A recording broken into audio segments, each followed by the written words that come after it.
Now what we need to do is we need to calculate formal charge using the formula. तो चलो किसी भी atom को उठाते, चलो मान लो इस ऑक्सीजन का हमें फॉर्मल चार्ज कैलकुलेट करो, ठीक है। तो बताओ नंबर ऑफ क्या होता है, वैलेंस इलेक्ट्रॉन कितने होते हैं इसमें, 6। उसके बाद क्या होता है फॉर्मूला में, minus number of unbonded electrons, कितने अनबॉन्डेड इलेक्ट्रॉन्स इसके पास, 6 minus half into number of bonded electrons, कितने हैं इसके पास बॉन्डेड इलेक्ट्रॉन, 2 सॉल्व करो कितना आ जाएगा, -1 इसका निकालते हैं फॉर्मल चार्ज। इसका फॉर्मल चार्ज जब हम निकालेंगे तो कैसे निकालेंगे, तो सर ऐसे निकालेंगे कि इसका, चलो बताओ क्या होगा, नंबर ऑफ वैलेंस इलेक्ट्रॉन इससे भी 6 हैं, ये भी ऑक्सीजन ही है, minus number of unbonded electrons कितने हैं, 2 minus half into number of bonded electrons divided by 2, bonded electrons कितने हैं इसके पास, 6 6। इसको सॉल्व करोगे कितना आ जाएगा ये, 1 इसको कर लेते हैं, 6 माइनस 4 माइनस हाफ,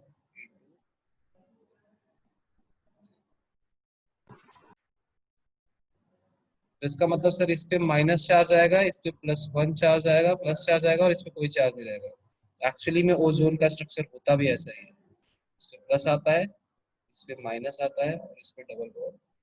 ये देखो इसका फॉर्मल चार्ज हो गया +1, इसका फॉर्मल चार्ज हो गया -1। On an average ozone is a neutral compound, इसलिए हम इसको O3 लिखते हैं। चार्ज में दिखाते हैं क्योंकि प्लस माइनस ऑलरेडी न्यूट्रल तो है ही, वो इंटरनली न्यूट्रल है, बट न्यूट्रल है, बट एवरी एटम और at least some of the atoms has some charges, that charge is called formal charge. तो वैसे ही आप इसमें भी कैलकुलेट कर सकते हो, वैसे ही आप इसमें भी कैलकुलेट कर सकते हो। इसका फायदा क्या होता है, इसका फायदा ये होता है कि due to this formal charge a special kind of bonding, or you can say a different kind of bond is formed, which is called coordinate bond। जो ये चार्ज आपको दिख रहा है, एक्चुअली होता क्या है इस प्रोसेस में, कोऑर्डिनेट बॉन्ड में क्या होता है कि एक एटम कंप्लीटली अपना 2 इलेक्ट्रॉन डोनेट कर देता है। जैसे ये अपना 2 इलेक्ट्रॉन पहले इसको डोनेट कर देगा, फिर ये दोनों मिलकर शेयर करेंगे। तो ये जो दोनों इलेक्ट्रॉन इस बॉन्ड में आपको दिख रहे हैं ना यहाँ पे, ये जो दोनों इलेक्ट्रॉन दिख रहे हैं, ये दोनों इलेक्ट्रॉन आए कहाँ से हैं, ये आए हैं सिर्फ और सिर्फ ऑक्सीजन से, that is called coordinate bond. So first of all, I'll just give you an idea of what coordinate bond is, and then we'll move to valence bond। तो first of all what is coordinate, coordination का मतलब ही simple सा बात ये होती है कि sir one atom will share और one atom will take the whole responsibility, or it will at least coordinate with the other atom, they will not require equal number of electrons। तो कैसे होगा सर कोऑर्डिनेशन, देखो समझो पहले तो ये note कर लिया सबने यहाँ पे जो है,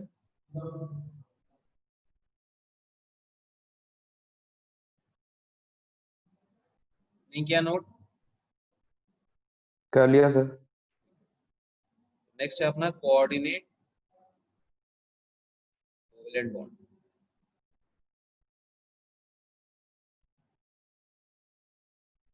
क्या है कोऑर्डिनेट कोवेलेंट बॉन्ड, देखो इसमें क्या होता है कि पहले एक एटम कंप्लीटली शेयर करता है इलेक्ट्रॉन, जब ये जैसे ओजोन का ही ले, तो ठीक है, इसको हम लोग बुक्स में ऐसे दिखाते हैं, एरो की साइड से एरो बनाते हैं, फिर यहाँ पे ऑक्सीजन दिखाते हैं। इस प्रोसेस को हम समझते हैं क्या होता है। एक्चुअली में यहाँ पे ये जो ऑक्सीजन है बीच वाला, वो दोनों इलेक्ट्रॉन डोनेट करता है, बॉन्ड का दोनों इलेक्ट्रॉन इसी ऑक्सीजन से बिलोंग करता है। क्या होता है कि ये अपने दो में से एक इलेक्ट्रॉन इसको देता है पहले, और फिर ये दोनों मिलकर शेयरिंग करते हैं, दैट इज बॉन्ड फॉर्मेशन। तो जब ये अपना एक इलेक्ट्रॉन किसी को देगा तो इससे पॉजिटिव चार्ज आएगा कि नहीं आएगा, बताओ। ये इलेक्ट्रॉन डोनेट करता है तो उससे पॉजिटिव चार्ज आता है, yes और ये अगर गेन कर रहा है तो इस पे नेगेटिव चार्ज आएगा। yes यही हुआ है फॉर्मल चार्ज में, देख लो तुम ऑलरेडी हो रहा है। तो what a coordinate bond is, it is formed due to first transfer of electron from one atom to another atom and then sharing of that electron in order to form a bond। ठीक है, पहले क्या होगा, transfer of electron from one atom to another atom, then sharing of that electron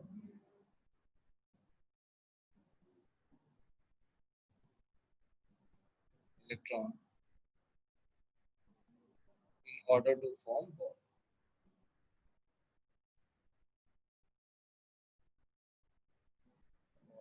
This is called coordinate covalent.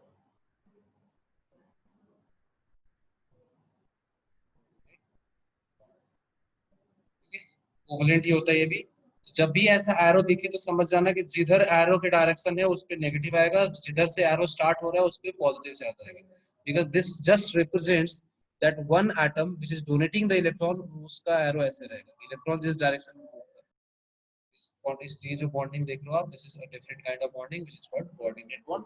हालांकि इसमें भी दो ही electron होते हैं, बट दोनों इलेक्ट्रॉन आते हैं किसी और से। ऐसा मानो कि तुम्हारे दोस्त है, तुमको बहुत अपने दोस्त से मतलब अच्छी फ्रेंडशिप है तुम्हारी, तुम्हारा मूड हुआ कि चलो मैं एक बिजनेस स्टार्ट करूंगा, बिजनेस में सारा पैसा मेरा रहेगा, पार्टनरशिप अपने दोनों की, because you might believe in his talent or anything, right? So there can be such businesses, there are such businesses right now in this world.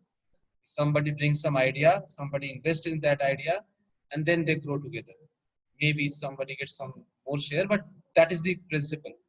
तो यहाँ पे भी यही हो रहा है, one atom completely donates one electron to other atom and then they share together to form a bond. Such bonding is called coordinate. याद रहेगा? Yes. Okay. A bond which is formed due to complete transfer of one electron from to another, from one atom to another, and then sharing of that electron in order to form a bond.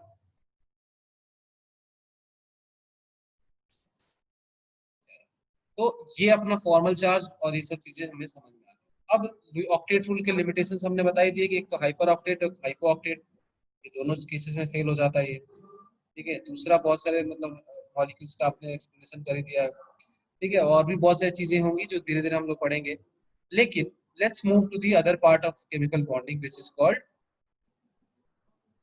Valence bond. Valence bond, अब देखते हैं क्या होगा।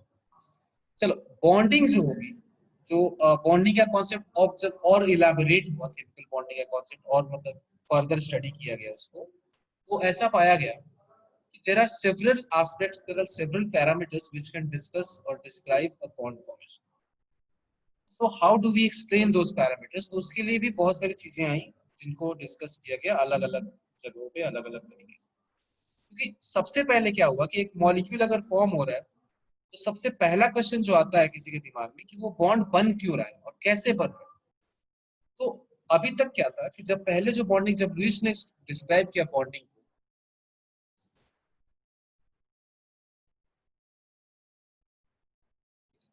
तो जब Lewis ने bonding को describe किया कंप्लीटली, तो लुईस ने ये बोला कि यार ये एक इलेक्ट्रॉन है और दूसरा इलेक्ट्रॉन इसके बगल में, ये दोनों आपस में कंबाइन करके शेयर करेंगे तो ये बॉन्ड होगा। लेकिन if you recall the concepts of atomic structure, you can recall that this concept of a particle like nature of an electron, that this is one particle, this is another particle, they both will share together and form a bond, is an old concept. In modern concepts, we know that electron is like a cloud. Electron is like a probability density. Electron cloud of one atom can maybe interact with electron cloud of another atom, but it is not just a particle, it has wave nature, it has cloud nature, means it has some probability to be found at some particular place. तो अब जो bonding शुरू हो गई, उन्होंने सोचा कि इसको, ये जो कॉन्सेप्ट ऑफ केमिकल बॉन्डिंग है उसको क्यों ना हम वेव मैकेनिकल कॉन्सेप्ट से डिस्कस करें, जो कि सबसे एक्यूरेट भी है और वो सबसे क्लोज टू द रिजल्ट भी हमें ले जाए। इसको अचीव करने के लिए जो बहुत सारी थ्योरीज आई, तो सबसे बड़ी जो प्रॉब्लम थी स्टार्टिंग में वो ये डिटरमाइन करनी थी कि स्ट्रक्चर क्या होगा। क्योंकि लुईस ने ये बता दिया कि ये इतने बॉन्ड बनाएगा, और लुईस ने ये नहीं बताया कि ये बॉन्ड बनाने के बाद, जैसे फॉर एग्जांपल, जैसे सबसे सिंपल एग्जांपल लेते हैं लुईस ने, CO2 चलो लेते हैं, CO2 में मान लो लुईस ने बोला कि C डबल बॉन्ड वो ऐसे बनेगा, और लुईस ने ये नहीं बोला कि ये दोनों ऐसे रहेंगे या C डबल बॉन्ड वो ऐसे बन जाएगा या कुछ और तरीका होगा कि C डबल बॉन्ड को ऐसा कुछ कुछ भी मतलब ऐसा कुछ एक्सप्लेन नहीं किया लुईस ने कि क्या होगा एक्चुअली में, इसका अरेंजमेंट कैसा होगा एटम्स, कौन सा एटम किस डायरेक्शन में ओरिएंटेड होगा। तो इस सबसे बड़ी प्रॉब्लम यही थी, to find out structure of particular compound, and to know this structure we must know that what kind of bond is being formed and what will be the repulsion or what will be the main governing factor in structure of compound. तो सबसे पहले जो चीजें आई उसको कहा गया electron pair repulsion theory, बीएससीपीआर। सबसे पहले जो कॉन्सेप्ट आया स्ट्रक्चर ऑफ मॉलिक्यूल को देखने के लिए वो आया बीएससीपीआर थ्योरी। सबसे पहले हम उसको बॉन्डिंग का नॉर्मल फंडामेंटल क्लियर है, हाइब्रिडेशन पढ़ेंगे, लेकिन सबसे पहले हम लोग समझते हैं what is VSEPR, valence shell electron pair repulsion.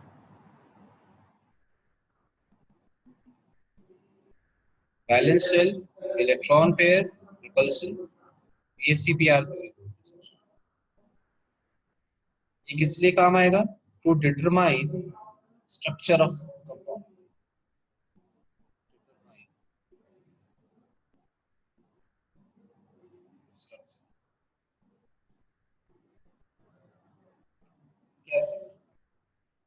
तो वीएससीपीआर थ्योरी ने कहा कि देखो, अगर आपको किसी मॉलिक्यूल का स्ट्रक्चर पता करना है तो आप ये पता करो कि उसके वैलेंस शेल में कितने इलेक्ट्रॉन है, इसीलिए इसका नाम भी है valence shell electron pair repulsion.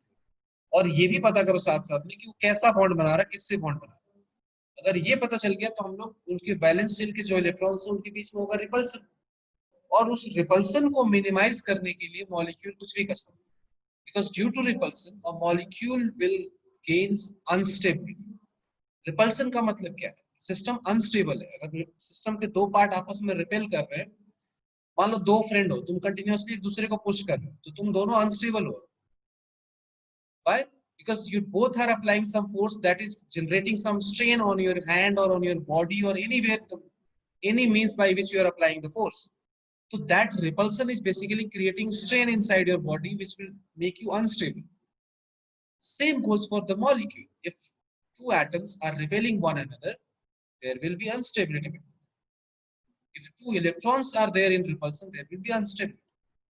So what VSEPR theory discusses with is instability of a compound or instability of a bond will lead to formation of a particular symmetrical structure or less repulsive structure. For example, जिस बहुत simple तरीके से theoretically बहुत बोल लिया मैंने, simple समझते एक बात को कि मान लो कि आपके पास आपको दिया गया है कि आपको दो आपको मैंने रॉड दी है, पॉजिटिवली चार्ज रॉड दी, तो मैंने आपको पॉजिटिवली चार्ज रॉड ऐसे दी, कहा कि यार इन दोनों को तुम्हें ज्वाइन करना है और ऐसे ज्वाइन करना है ताकि इनके बीच में ना रिपल्सन कम से कम, इन दोनों को कैसे भी जोड़ना है और ऐसे जोड़ना है कि इनके बीच का रिपल्सन कम से कम से कम से रिपल्सन हो, क्योंकि रिपल्सन तो होगा पॉजिटिव चार्ज है दोनों। तो क्या करोगे, कैसे जोड़ोगे,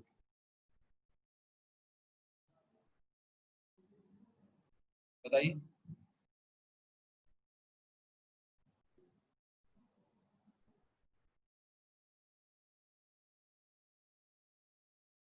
सर इसको ऑपोजिट कर देंगे। अपोजिट कैसे? पॉजिटिव इधर ले जाएंगे। पूरी रॉड पॉजिटिवली चार्ज है, ठीक है, बोलो कैसे करा जाए। इसके मैं सारे अरेंजमेंट ड्रॉ कर देता हूँ। सर एक तो ये अरेंजमेंट है, सर दूसरा अरेंजमेंट पॉसिबल जो है वो ये है कि आप पॉजिटिव पॉजिटिव ऐसे रखो, दूसरे को इसके रिस्पेक्ट में 90 डिग्री पर रखो।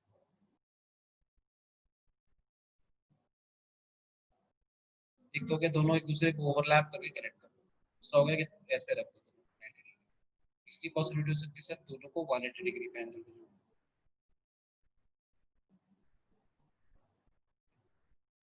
रख दो और दूसरा। अब आप मुझे बताओ कि इनमें से किसमें सबसे कम रिपल्सन, कौन से सिनेरियो?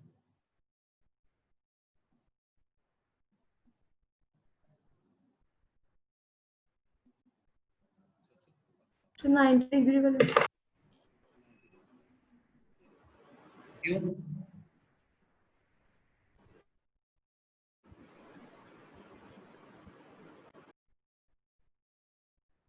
कौन बताएगा?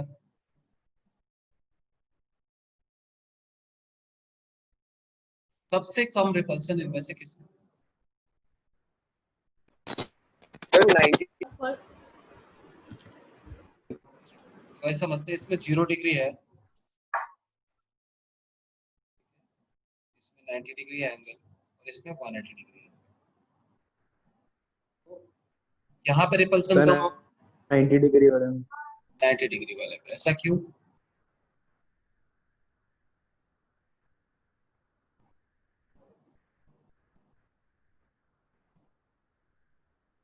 सोचा होगा या ऐसे मतलब अच्छा लग रहा है देख के 90 डिग्री वाला इसलिए? We have any base, any logic behind it, or it's just like it looks nice कि सब 90 डिग्री पे रहेगा तो अच्छा लगेगा देख? चलो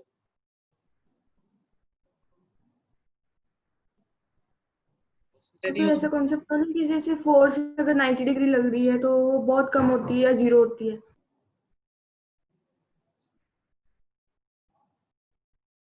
90 डिग्री पे फोर्स 0 होती है, तो वेक्टर का सम 90 डिग्री पे करोगे तो 0 आएगा उसका नेट, अगर दोनों इक्वल मैग्नीट्यूड।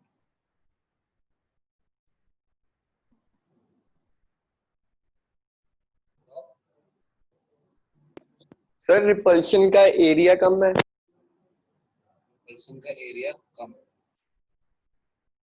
तो 0 वाले में तो सबसे कम है।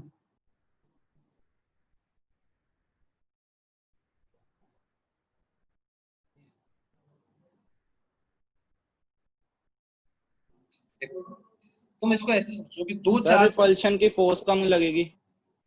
हाँ 90 वाले में। हाँ जी सर। चलो समझते हैं। क्यों लगेगी? जैसे लगेगी ऐसे तुम लोग मन से बोलो, फोर्स का फॉर्मूला बताओ। चलो देखते हैं।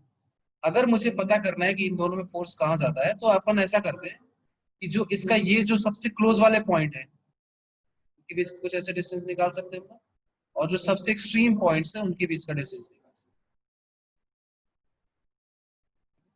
इसमें भी ये सेम काम कर सकते हैं, सबसे क्लोज वाले के बीच का डिस्टेंस निकाल सकते हैं और जो सबसे एक्सट्रीम वाले हैं उसके बीच का डिस्टेंस।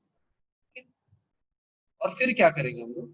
फिर हम फोर्स का फॉर्मूला लगाएंगे कि पार्टिकल वही है, अरेंजमेंट वही है, ऑब्जेक्ट सेम है, सिर्फ उसके जो पॉइंट्स है उनके बीच का डिफरेंस या डिस्टेंस चेंज हो रहा है, उसी की बेसिस पर रिपल्सन निकालेंगे।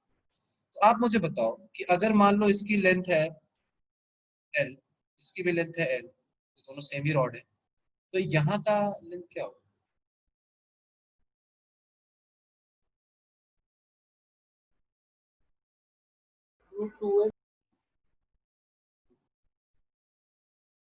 कौन सी लेंथ? ये वाला। और ये तो सर 0 ही है ऑलमोस्ट, ये तो 0 है, दोनों पास भी है, क्लोज है। यहाँ पे भी इसका भी 0 है ये वाली लेंथ कितनी होगी? 2L 2L। अब सर इलेक्ट्रोस्टैटिक रिपल्सन फोर्स का फॉर्मूला होता है के Q1 Q2 और R square, where R is the distance. आप मुझे बताओ डिस्टेंस कहाँ जा रहा है?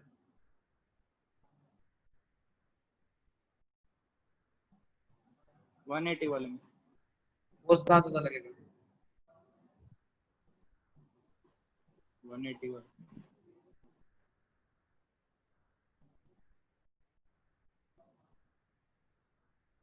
ऐसे नहीं आती, पता है मुझे। पर देख के तो समझ सकते हो कि जब R ज्यादा होगा तो फोर्स कम होगा ना, डिनोमिनेटर ज्यादा होगा तो न्यूमरेटर ओवरऑल वैल्यू कम होगी या ज्यादा होगी?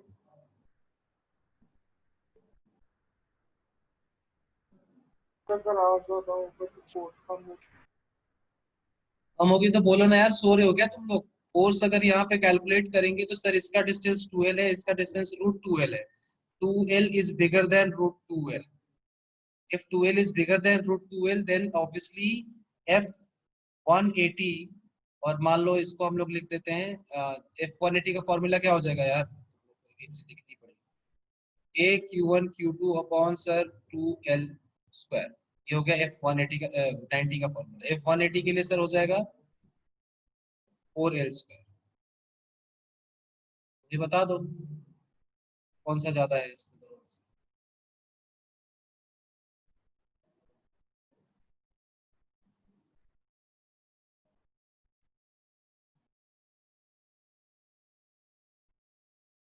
कौन सा ज्यादा है इनमें से?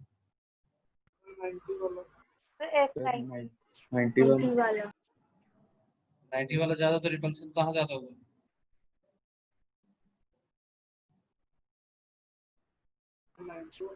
90 वाला कम कहाँ होगा? 180 बेस्ट अरेंजमेंट कौन सी सही लग रही है तुमको? ये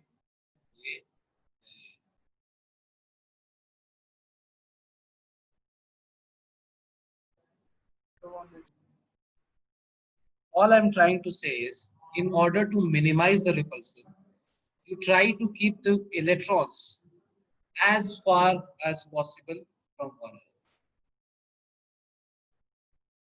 Or that distance or that arrangement which keeps electron as far as possible in a given system gives a particular structure to the compound. For example, in order to calculate the exact scenario or calculate the exact position, we need to know how many bonds the particular compound is forming. So what we need a table, and that table must include number of bonds as well as number of unbonded electrons which are in valence shell, because valence shell में जितने भी electron होंगे, they will repel one another. So molecule will get a structure which will have minimum repulsion between valence shell electrons. Clear है? तो चलो इस theory के बारे में फटाफट लिखना शुरू करते हैं कि according to VACPR theory,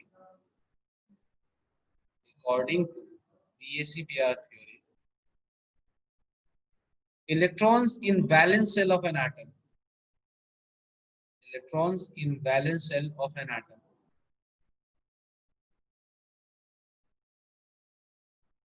are arranged in such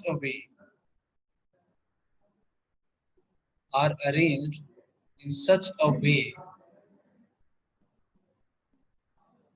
so that they feel the least repulsion possible.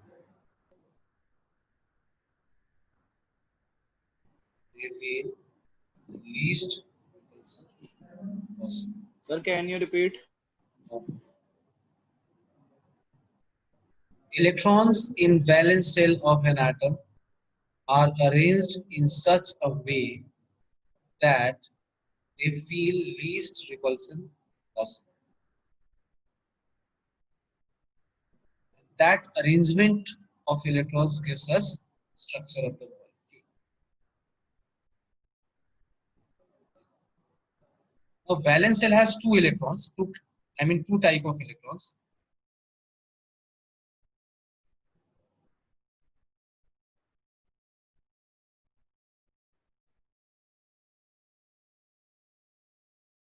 जब आप बोल के बताओ, तुम्हारा लिखा हुआ तो मेरे को नहीं। सर जैसे जो आप ये जो नियर है एक दूसरे के इलेक्ट्रॉन जो 180 के, हमने बोला कि जो डिस्टेंस 0 है उसमें जो इलेक्ट्रॉन्स होंगे वो तो एक दूसरे को बहुत ज्यादा रिपल्स करेंगे, तो उससे जो उसका स्ट्रक्चर होगा वो खराब नहीं हो जाएगा? अगर हम मैग्नेट्स की एग्जांपल है तो भी ऐसे होता है, अगर जो लाइट को उसको करते हैं तो वो बहुत ज्यादा रिपेल करके उसका हम स्ट्रक्चर रिटेन नहीं कर पाते। इतना ज्यादा रिपल्सन किया जब ये होता ही नहीं है ना, ये तो तुमको समझाया मैंने कि जो इसमें रिपल्सन ज्यादा होगी वो स्ट्रक्चर बनाएगा ही क्यों? सर 180 वाला उसमें जो बहुत ज्यादा क्लोज है जिसमें आपने बोला कि डिस्टेंस 0 ही है। What option do we have? See, we need to minimize the repulsion.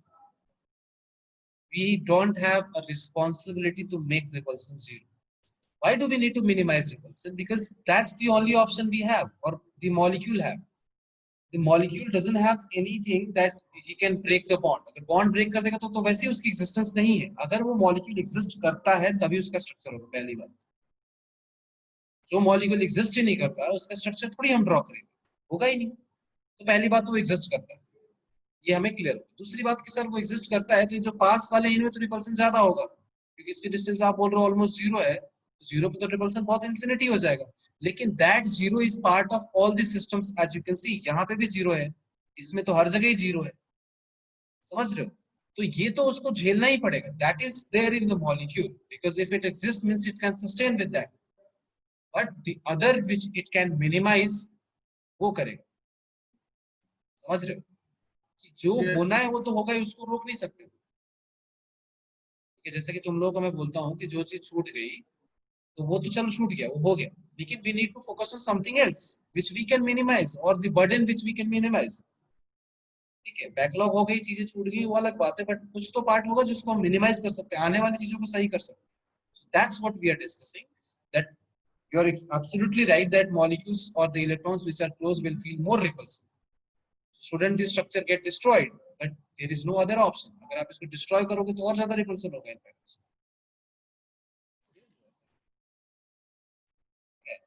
तो अकॉर्डिंग टू VCPR थ्योरी अगर हम देखें तो अलग अलग अरेंजमेंट हो सकता है सेंट्रल एटम और टर्मिनल एटम्स के बेसिस पे। ठीक है, समझेंगे ध्यान से। जैसे कि मान लो सबसे पहला अरेंजमेंट हो सकता है ए बी टाइप अरेंजमेंट। क्या हो सकता है? A B type.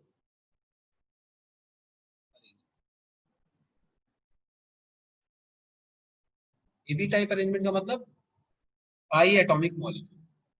जैसे कि ए बी हो सकता है, ए भी हो सकता है, सेम ही चीजें हो, मतलब दो मॉलिक्यूल्स, दो एटम्स इन्वॉल्व हो बॉन्डिंग में, मतलब एक ऐसा हो जैसे कि ए डैश बी। जैसे कि ए बी टाइप अरेंजमेंट में तुमको तो HCl हो गया, HBr हो गया, ठीक है, H2 हो गया, हाइड्रोजन हाइड्रोजन, फ्लोरीन फ्लोरीन, ये सारे किस अरेंजमेंट में आएंगे? ए बी टाइप में।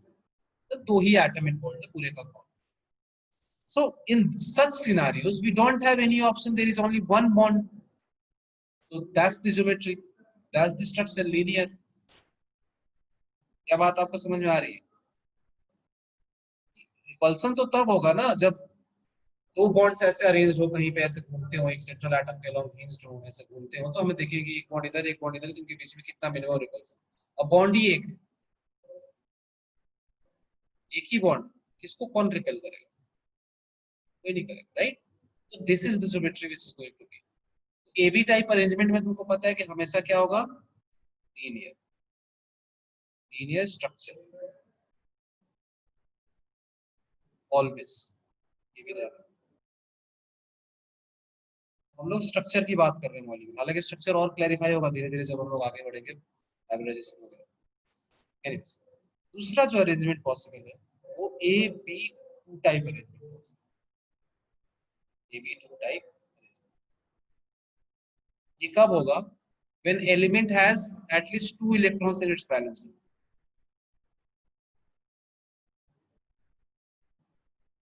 बोलो,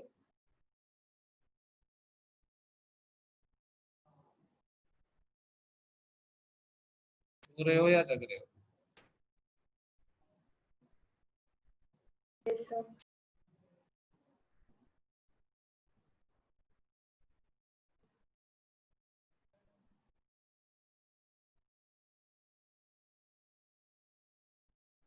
मुझे लग रहा है तुम लोग ऐसे एनसीईआरटी खोलूंगा कल से बैकग्राउंड में और ऐसे मार्क करते जाओ, देखो ये है ये है ये है, इससे ज्यादा बेटर। देखो नहीं समझ में आता है तो आपको सिंपली ये बोलना होता है कि सर समझ में नहीं आया, एक बार वापस समझाओ। समझ में आया तो आपको बोलना था हाँ सर, बस वही चीज बोलनी है आपको क्लास में, बाकी सब मेरा काम है, इतना तो कर ही सकते। Elements with elements with 2 electrons in balance. चलो अनिशा बताओ कौन कौन से एलिमेंट हो सकते हैं जिनके बैलेंस में 2 इलेक्ट्रॉन होंगे? बेरिलियम, बेरिलियम, ठीक है, और मैग्नीशियम, मैग्नीशियम, और calcium, calcium, barium. Strontium and barium. ये मतलब सर आप सेकेंड ग्रुप एलिमेंट्स की बात कर रहे हैं, तो उनके अरेंजमेंट हो सकता है A B two type arrangement. ठीक है, तो सर दो बॉन्ड बनाएगा मतलब ए बी बी, तब ए जो होगा वो बीच में होगा और बीच वाले को हम बोलते हैं सेंट्रल एटम। ठीक है, फिर सर इधर बी अरेंज होगा और इधर बी अरेंज होगा। क्या एंगल होगा वो हम लोग नहीं ड्रॉ कर रहे हैं, अभी तो हम सिंपल बना रहे हैं, ऐसा होता है एंगल, हम देखते हैं क्या होता है। तो ए बी टाइप अरेंजमेंट में ए को बोलेंगे हम central atom because obviously that is in the centre, और बी को हम बोलते हैं टर्मिनल एटम। ये टर्मिनोलॉजी से क्लियर आप हो रहे हैं? ये क्या है? Terminal atom. जब भी मैं टर्मिनल एटम बोलूं तो समझ जाना कि मतलब जो एंड में, जब भी सेंट्रल एटम बोला जाए तो मतलब समझना जिसके अराउंड पूरी ज्योमेट्री घूम रही है।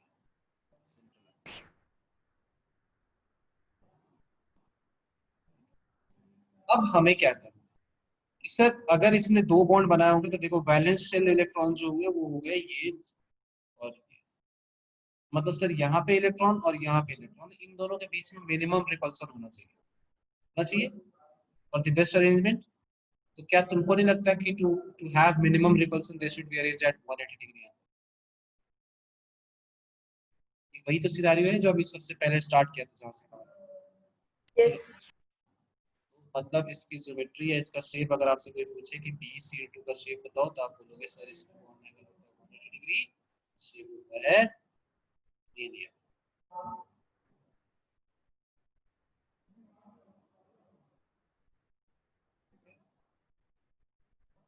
अब ऐसा नहीं है कि लीनियर सिर्फ दो वैलेंस इलेक्ट्रॉन वाले ही होते हैं।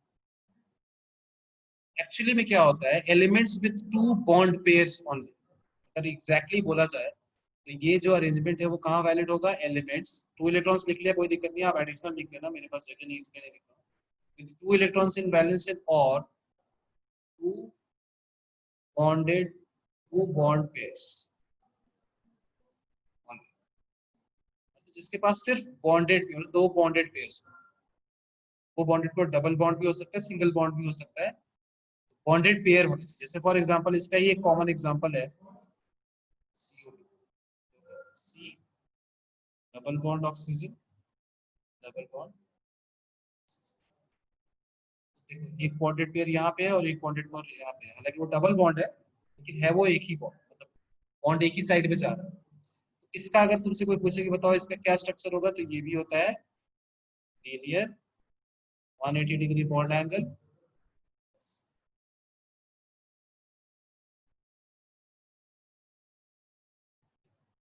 अब अगर आपसे पूछा जाए, ये लिख लिया सबने, इस कैटेगरी में कोई और यस सर। कंपाउंड, इस कैटेगरी में कोई और कंपाउंड आप सजेस्ट कर सकते हैं तो बताइए। ये B2 टाइप,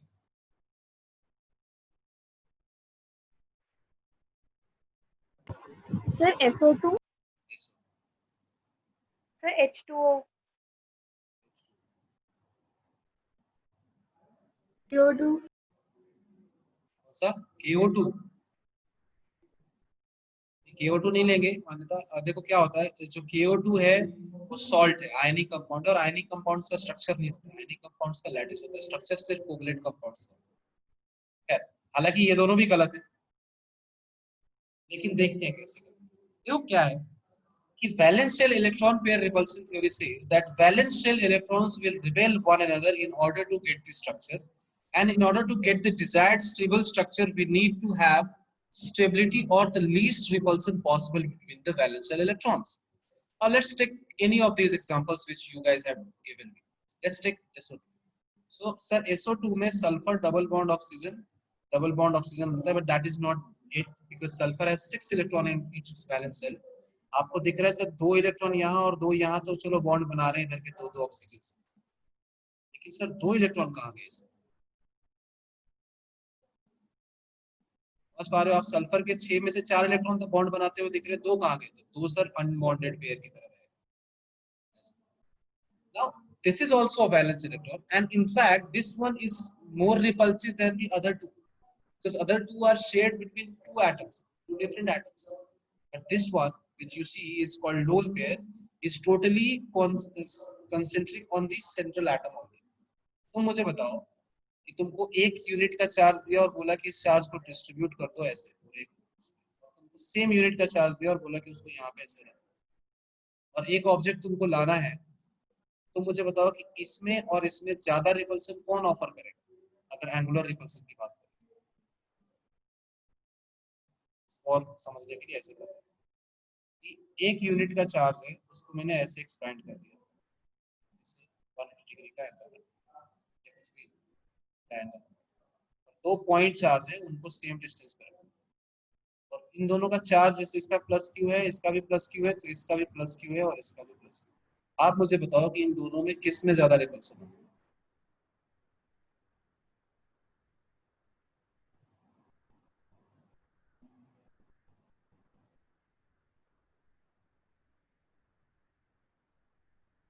एक्सपेंडेड वाले में नहीं, बिल्कुल गलत। क्या होगा देखो, एक्सपेंडेड में आपने क्या किया कि सेम यूनिट चार्ज को आपने डिस्ट्रीब्यूट कर दिया है पूरा। तो एक्चुअली में जो सबसे क्लोज पार्ट है वो ये है ना, ये वाला जो पार्ट है इसका सबसे क्लोज है ये वाला, और इस ये और ये सेम डिस्टेंस पे सब। तो जो सबसे क्लोज पार्ट है उस पे चार्ज कितना होगा, Q upon L। Total L length में Q चार्ज डिस्ट्रीब्यूटेड है, तो सबसे नीचे जो होगा उसकी Q upon L unit length में, हर यूनिट लेंथ में इतना चार्ज होगा। बोलिए हाँ या ना। Yes sir.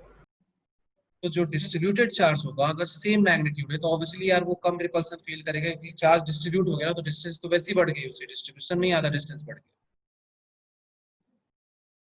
तो ये ज्यादा रिपल्सन फील करेगा, इसमें कोई डाउट नहीं। सर एक बार फिर से समझा दो। यस सर, फिर से एक क्वेश्चन दो।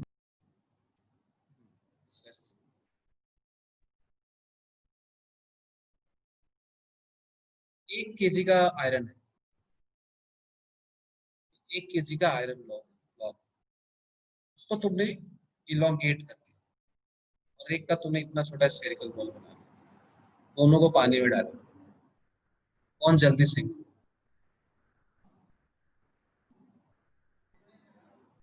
बॉल। 1 kg का वुडन ले लो, वुड है, एक स्फेरिकल है इतना छोटा और एक इतनी बड़ी प्लेट है, कौन पानी में सिंक पहले होगा? सर जो बॉल है। क्यों? कि सर उसका जो मास है वो कंसेंट्रिक है, उस कम से कम वॉल्यूम में ही सारा मास उसका डिस्ट्रीब्यूट वहीं पे है, मास का डिस्ट्रीब्यूशन नहीं हुआ है तो उस पे ग्रेविटी का पुल लगेगा आराम से नीचे, होगा या नहीं बताओ? वैसे ही चार्ज का भी होता है कि अगर दो सेम मैग्नीट्यूड के चार्ज छोटे एरिया में है और उन दोनों को इतने डिस्टेंस पर रखा है और उसी चार्ज को मैंने इलोंगेट कर दिया ऐसे, तो यार डिस्टेंस जो नीचे वाला था जो सेम डिस्टेंस, देखो पहले ये ऐसा था, अब ये ऐसा हो गया, तुम बताओ कब ज्यादा फोर्स लगेगा तुम्हारे साथ, जब ऐसा होगा तब या जब ऐसा होगा तब?